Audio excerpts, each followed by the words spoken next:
He was one of the few remaining journalists in northern Gaza as Israel shut off the Netzarim corridor and decided to starve out the northern Gazan population leading up to the ceasefire.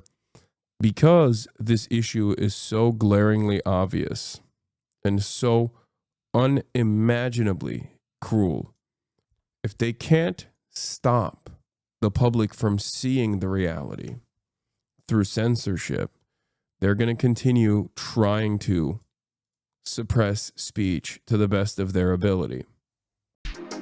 Holy, that is so crazy. Okay, I'm going to obviously talk about it. Israel killed Hasan, and Israel killed 2 journalists yesterday. One of them is someone who I frequently talk to get updates. He was a contributor to Al Jazeera. I've talked about him before. His name is Hasan Shabbat. He was 23 years old. Israel had put him on a leaflet claiming that he was a terrorist alongside 5 other journalists a couple months prior, which was a death sentence. And I reached out to him at the time when I saw that, and you know, he did not seem discouraged. He was steadfast, and till the very last breath, he was trying to put the word out about what was happening to his people, what was happening to the Palestinians. Dylan Saba had a really good statement on this, and I want to read it. He said, Hasan was 23 years old. Israel killed him. At age 7, he saw Israel's ground invasion of Gaza that killed 1,400 Palestinians. At age 10, a major air assault. At age 11, another ground invasion that killed 2,200. At age 19, another massive bombing campaign. And at age 22, the start of this Holocaust. He faced a genocide his entire life as the world conspired to forget and erase his existence and those of his people. We will never erase the moral stain of this horror. Yeah, Israel is deliberately targeting the last couple of journalists that are basically alive in Gaza at this point. Yeah, one of his last messages that he ever posted was actually about his colleague that Israel had assassinated a couple moments prior, like an hour prior to his own assassination. These are real human beings. These are real human beings. They have dreams. Hasan himself became a journalist. Like he's you know, this is a person who should have gone to college, should have lived a whole life, and it was taken from him. That opportunity was taken from him by the genocidal apartheid regime that only gets to do this with our weapons, with our tax dollars, with our funds, and with our go-ahead. I don't know what else to say. Here's his final statement from his team. He wrote this, and his team published it. This is Hasan's team, and we're sharing his final message. If you're reading this, it means I have been killed, most likely targeted by the Israeli occupation forces. When all this began, I was only 21 years old, a college student with dreams like anyone else. For the past 18 months, I have dedicated every moment of my life to my people. I documented the horrors in northern Gaza minute by minute, determined to show the world the truth they tried to bury. I slept on pavements, in schools, in tents, anywhere I could. Each day was a battle for survival. I endured hunger for months, yet I never left my people's side. By God, I fulfilled my duty as a journalist. I risked everything to report the truth, and now I am finally at rest, something I haven't known in the past 18 months. I did all this because I believe in the Palestinian cause. I believe this land is ours, and it has been the highest honor of my life to die defending it and serving its people. I ask you now, do not stop speaking about Gaza. Do not let the world look away. Keep fighting. Keep telling our stories until Palestine is free. For the last time, Hasan Shabat from northern Gaza. He was one of the few remaining journalists in northern Gaza as Israel shut off the Netzarim corridor and decided to starve out the northern Gazan population leading up to the ceasefire. He was one of the only people who was able to give others information on the accelerated genocide that was taking place in northern Gaza. Yes, I know about Basel as well. I'm going to talk about it as well. You guys don't have to fucking literally link everything. I know everything that's going on. I know. Let me finish talking about this.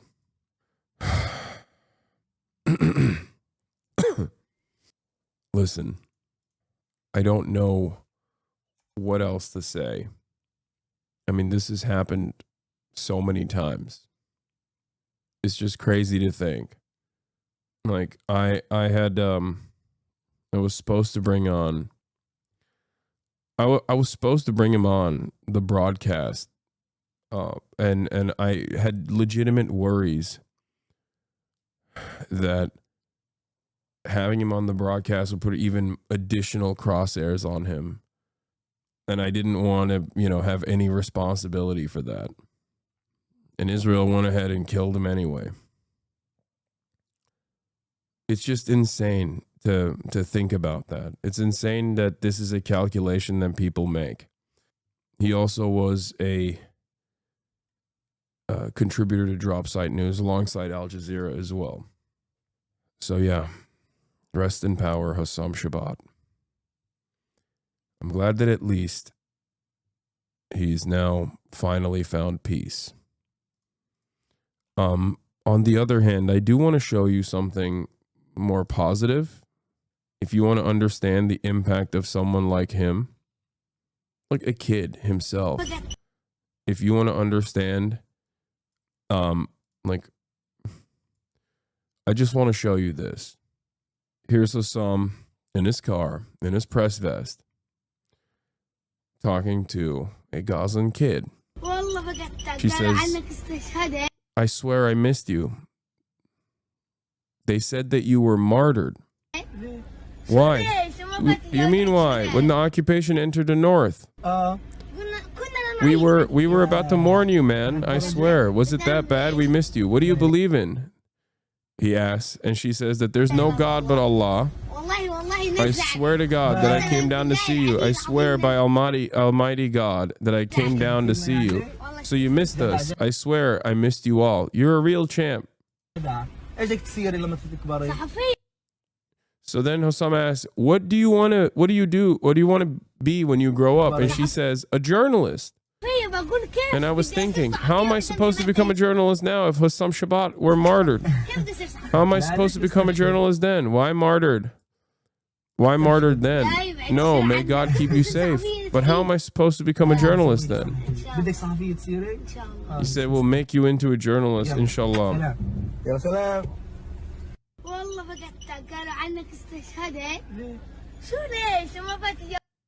Yeah. Why is this still going on? Why can't you Americans protest nonstop? We do. We do. Just like the Turks are protesting nonstop against Erdogan, just like the Serbs are protesting against their government, Americans are protesting against the American government as well. We are entering a new era in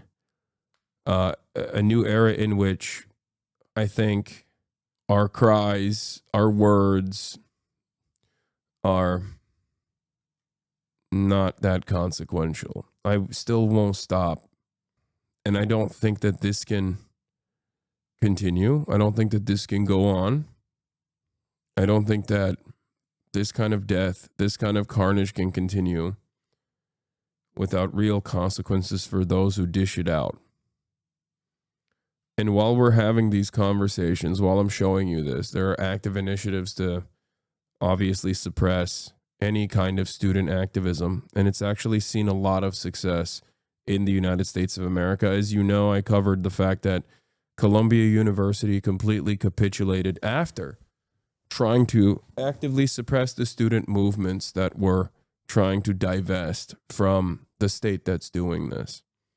A perfectly reasonable and moral demand. The bare minimum demand.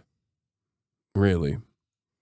They fired and took away the diplomas of Jewish students like Grant Minor, who was the head of the student union, like the Student Workers Union, a UAW student union there, teachers union, student union there.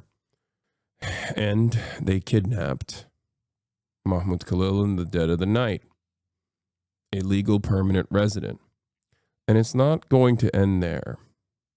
Because this issue is so glaringly obvious and so unimaginably cruel, if they can't stop the public from seeing the reality through censorship, they're going to continue trying to suppress speech to the best of their ability.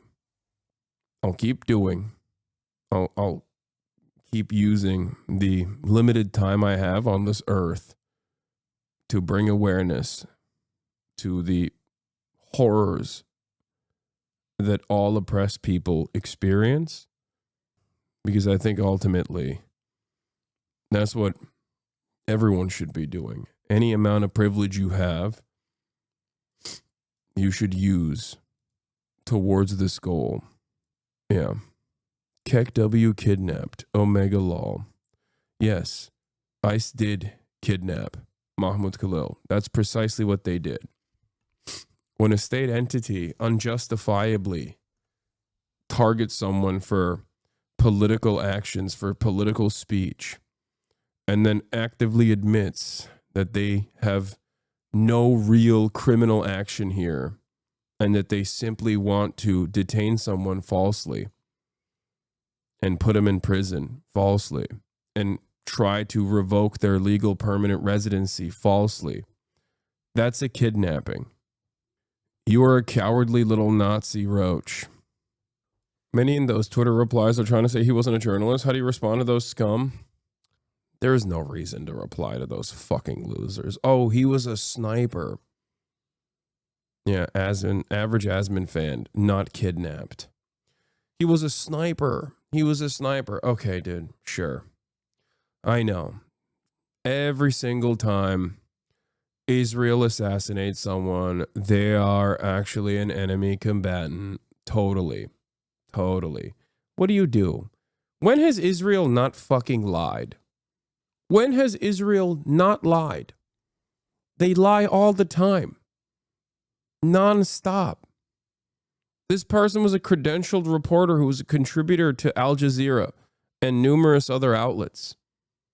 Israel has never told the truth. That's it. And its defenders have nothing. They have no morality. Why do they keep saying you are a Nazi? I don't get it. What? I think some of you guys are very stupid. I'm sorry to say this, okay? They're saying I'm a Nazi because I'm criticizing Israel, which is the real Nazi regime of modernity, okay? It's that simple.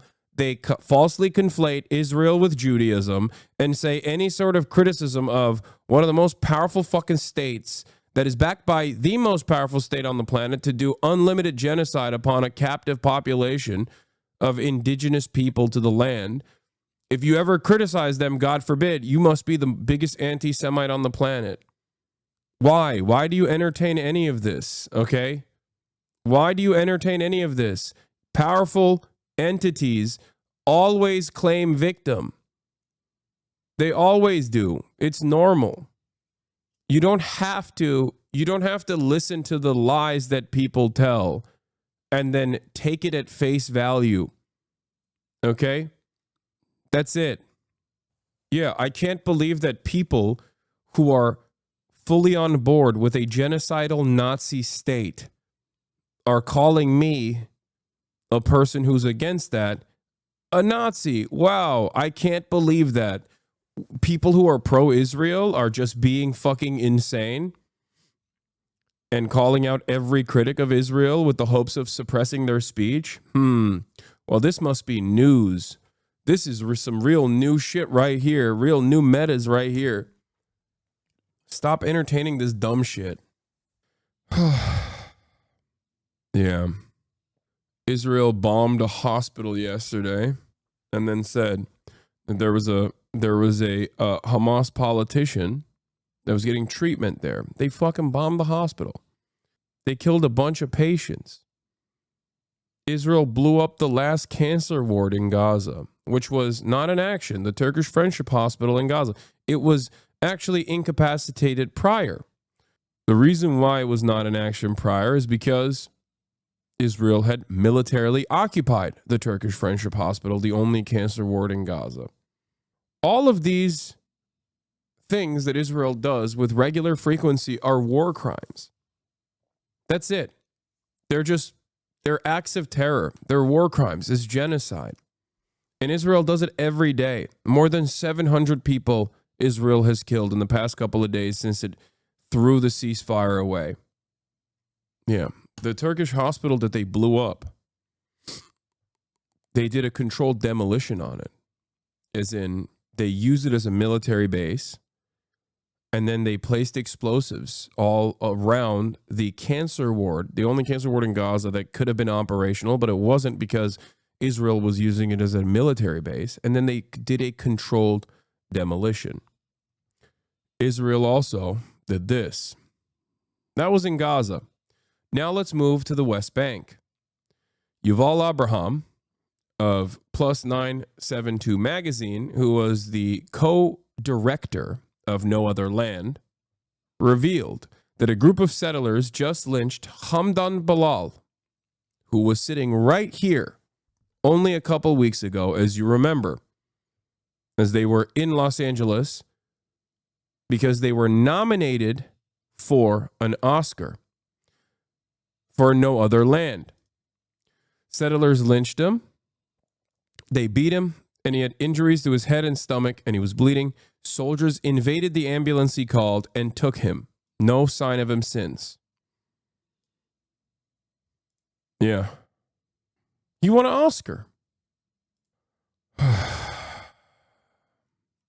These are not little accidents here and there. This is a deliberate effort to dehumanize and exterminate an entire population of indigenous people. Okay?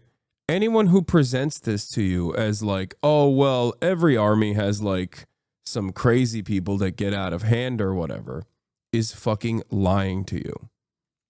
Either they are the stupidest people on the planet, or they're deliberately lying to you at the behest of Israel, the state that's doing this.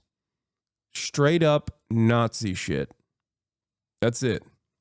All the while, the American government is desperately trying to do everything it can to stop you from, one, seeing this truth by actively suppressing those who speak out against it, both on the political front, as and also on the platform side.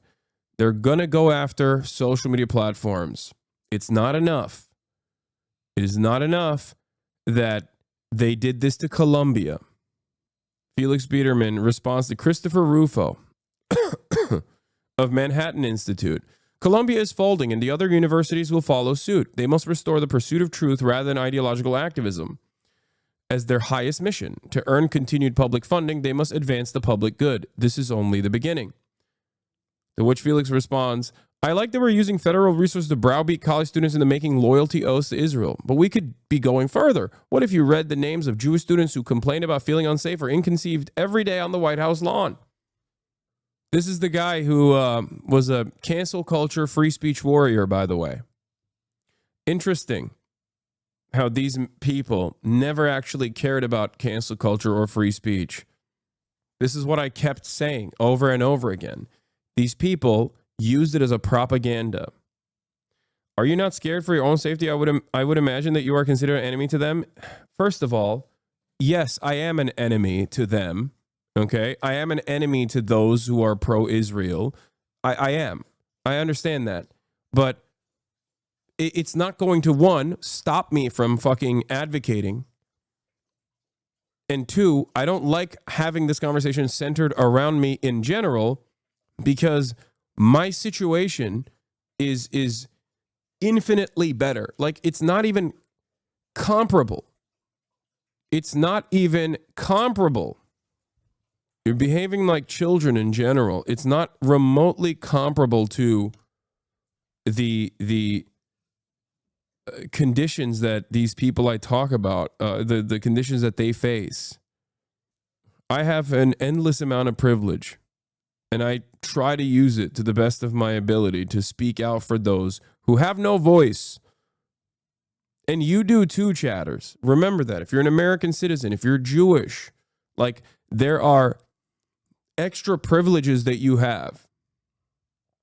If you are an anti-Zionist Jew, you need to be at the forefront of these protests. If you're an American citizen, you need to be at the forefront of these protests. We all have to play a role. God damn, dude. Holy shit.